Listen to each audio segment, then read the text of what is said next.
सरस्वती त्वयं दृष्ट्या वीणा पुस्तकधारिणी हंसवाहसमायुक्ता विद्यादानकरी मम प्रथमं भारती नामा द्वितीयं च सरस्वती तृतीयं शारदा देवी चतुर्थं हंसवाहना पञ्चमं जगति ख्यातं षष्ठं वागीश्वरी तथा कौमारी सप्तमं प्रोक्तमष्टमं ब्रह्मचारिणी नवमं बुद्धिदात्री च दशमं वरदायिनी एकादशं क्षुद्रघण्टा द्वादशं भुवनेश्वरी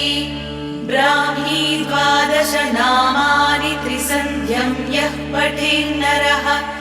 सर्वसिद्धिकरी तस्य प्रसन्ना परमेश्वरी